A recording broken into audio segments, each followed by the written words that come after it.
Hi అండి. తెలుగు కథల ప్రపంచంకు స్వాగతం. ఇవాళ ముసలమ్మ తెలివి అనే మరో కథను వినేద్దామండి. శంకరాపురంలో శారదాంబ అనే ధనవంతురాలు ఉండేది. విదేశాల్లో ఉన్న కొడుకులు సంపాదించి డబ్బు పంపుతూ ఉంటే స్వగ్రామాన్ని సొంత ఇంటిని వదిలిపోలేక ఒంటరిగా పల్లెలోనే ఉంటూ కాలం గడుపుతోంది. అంత పెద్ద మేడలో ఓ ముసలమ్మ ఒంటరిగా ఉంటోందని, ఆమె వద్ద నగలు డబ్బు దండిగా ఉన్నాయని తెలుసుకున్న ఓ దొంగ అర్ధరాత్రి ఆమె ఇంట్లోకి ప్రవేశించాడు.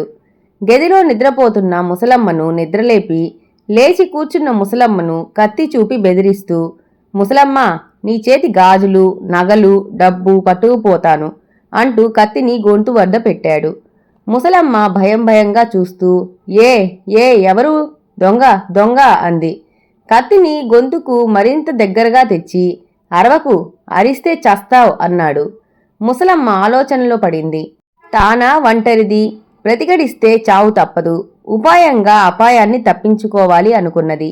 ఒరే నాయనా, నా నగలు డబ్బే కదా నీకు కావాల్సింది, అలాగే ఇచ్చేస్తాను, నన్నేం చేయకు అంది. అలా దారికి రా, మర్యాదగా నీ డబ్బు నగలు ఇస్తే నిన్నేం చేయను, అవి తీసుకొని నా దారిన నేను పోతాను, త్వరగా ఇవ్వు అంటూ చేయి జాచాడు.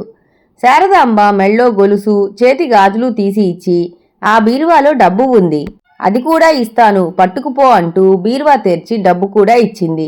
అవన్నీ అందుకొని, నమస్తే మా అమ్మ, ఇంత తేలికగా నాకు సహకరించి డబ్బు నగలు ఇస్తావనుకోలేదు, సరే నేను వెళ్తున్నాను, తలుపు వేసుకో అంటూ బయలుదేరాడు.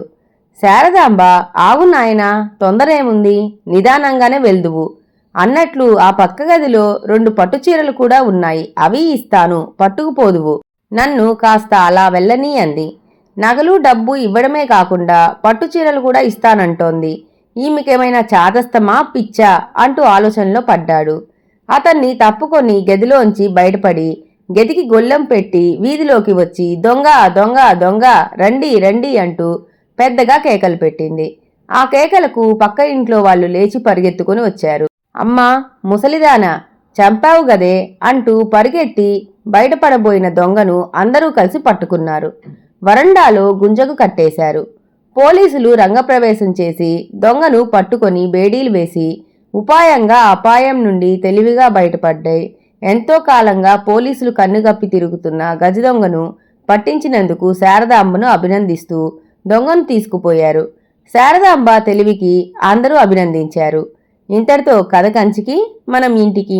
ఈ కథ గనక మీకు నచ్చినట్లయితే లైక్ చేసి షేర్ చేసి కామెంట్ చేసి మన ఛానల్కి సపోర్ట్ చేసేయండి ఫ్రెండ్స్. ఇక ఉంటానండి, బై బై.